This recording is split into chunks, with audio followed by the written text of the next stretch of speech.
Allison, thank you so much for being here this morning, and we appreciate you doing this. Well, I first got a couple questions for you. Intermountain Healthcare is known for a wonderful supply chain and warehouse capabilities as well, but your footprint and your strategy is changing. How so? Yeah, thanks so much, Hayes, for the invitation. Really excited to share. So one of the things that's pretty interesting is the time we built the building, I don't know if everybody realizes this, but we had about 80% of our volume within a 50-mile radius. And the reality is we just don't look like that anymore. And we're growing more rapidly now than ever. And with the increasing shift to the non-acute space, we're having to really challenge that model. So the one thing I would say is we have no less pride in honoring our past and our history and our warehousing. And it's frankly an enabling factor that's allowed us to really pivot our focus and really start to think about how can we be as innovative in the procurement space, for example, or in the inventory control space. And so we've really been looking at our leadership and challenging our leadership group to start thinking, how do we move to models that are different in that space that would make us equally as innovative and equally as recognized in industry for areas outside of warehousing. So if at any point you want to talk about procurement, I can just take us there for many hours, as long as you would like. But there's a personal area of passion, and we're doing some really innovative things there that will make us really scalable for moving forward. That's fantastic. And what we'll do a whole webinar on the procurement piece. How's that? I love it. I do love procurement. All right. Well, thank you for sharing that with us, and thanks so much. All right, Allison, there's a rumor going around that you have a deep passion for preference cards. Why is that?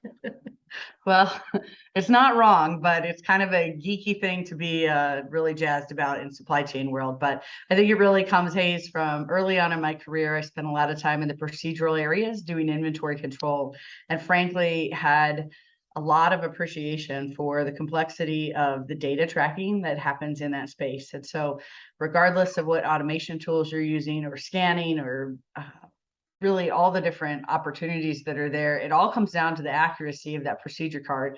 And it's the base of the data for how we pick activity and also what gets returned to us and how we drive out variation. And so for me, it was sort of this really interesting microcosm where all of the highest value items are being used with the greatest amount of preference, and it can all be tied back to this procedure card or preference card that drives so much of our downstream supply chain. So you're right, I do have a little bit of a geek zone in there for preference cards, if you will. And this could be evidenced perhaps by the fact that moving forward at Intermountain, we're standing up a perioperative operations team that'll be heavily focused not just on the procedure cards, but the entire OR procedure as it relates to supply chain. So I think these are probably a bit interconnected with my geek love of preference cards.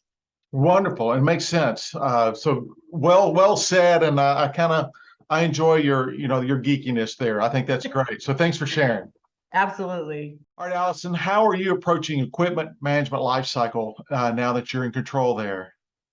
Well, it's really interesting. This has been an area that's been pretty fragmented for us in the past. And so we had teams that were spread over what we've called historically clinical shared services and multiple different teams within the supply chain that were all focused on different parts of the equipment management lifecycle, be it asset disposition or capital planning or utilization management through logistics. And one of the things that we learned at some fellow conferences a couple of years ago at ARM is that, people are looking at equipment management differently, more as a holistic life cycle. And so we're taking this opportunity by bringing the two teams together to really put all equipment lifecycle management under one leadership structure, which allows us to do the planning, the optimization, the clinical engineering pieces that go with that, with the asset disposition on the back end, and have sort of everybody in the same boat as far as winning and being successful, moving in the same direction. So this is a new model for us, but one that we hope will allow us eventually to move toward fleet-based management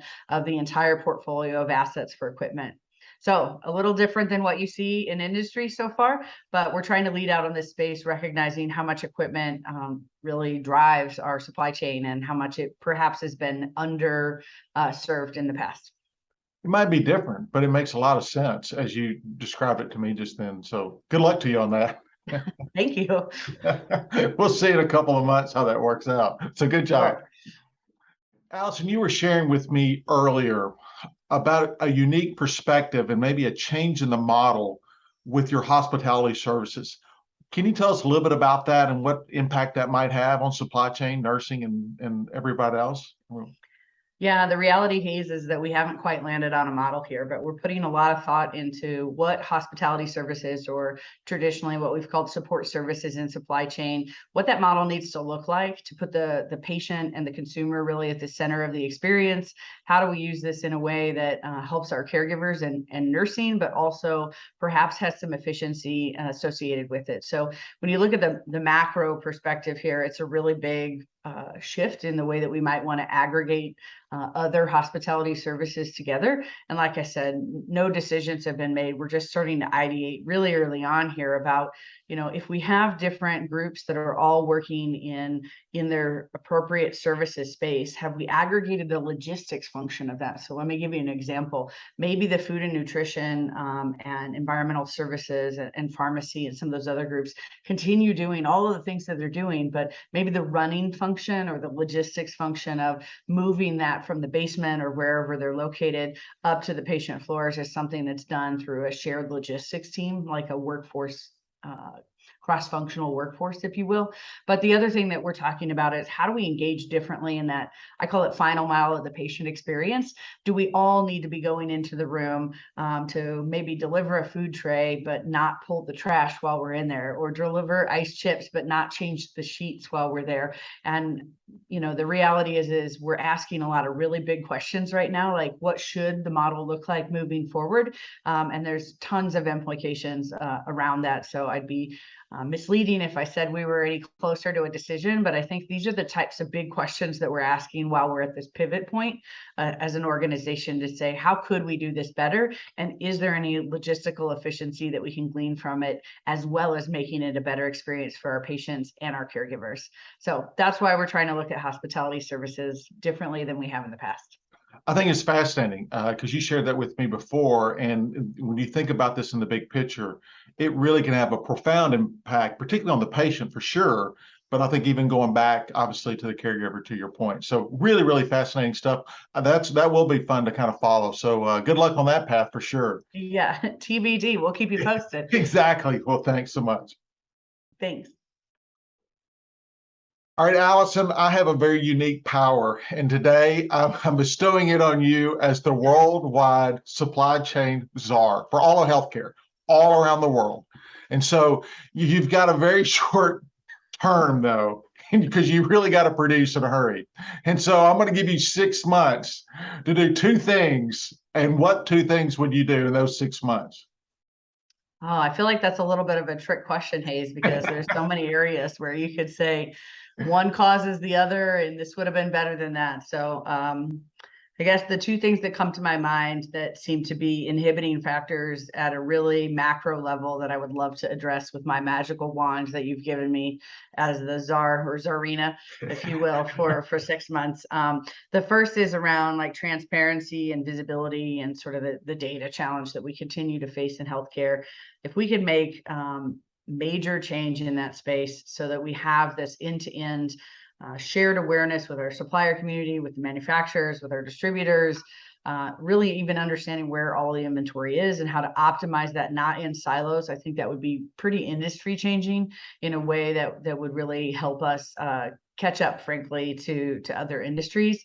And the second would be maybe a recognition of the strategy and differentiation that supply chain can bring to an organization. So I think historically supply chain's been, maybe branded as materials management, and we've sat in lower levels of the organization. And the reality is, if we had sort of C-suite access in a really meaningful way, and we were part of the executive leadership team and understood to be as foundational as IT and finance and HR in what we do and how we support the organization, I think that would really help by being in the room where it happens and hearing the planning and being able to insert ourselves early. And so to me, if we had more holistic appreciation and understanding of the differentiation and frankly the risks that could come from supply chain if done incorrectly, directly with that C-suite level access. It would be probably the two things I would try and address in my Czarina timeframe of a very short window that you've blessed me with here. Well, you have a lot to do, but I really like your strategy. And I think I would echo what you said, particularly I've been doing this for 18 months with supply chain with the council.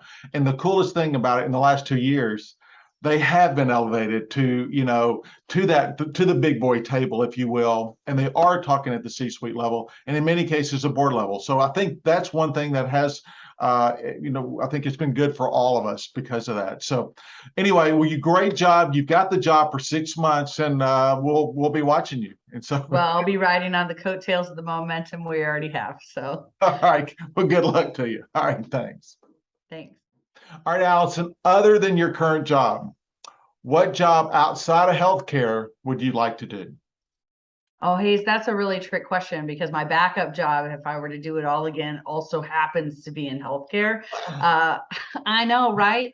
But the reality is, I think I would have been a great flight nurse. I really love the intensity of that and the challenge of trying to think, maybe not on your feet per se, but like in a really interesting scenario where you have a limited amount of supplies and having to find a way to get that square peg to fit in that round hole with a sense of urgency. So always think that would be fun. And so if you made me extrapolate that all the way outside of healthcare, I probably would be a pilot or a flight attendant and travel the world and see all the places that we see pictures of and get to experience them real time.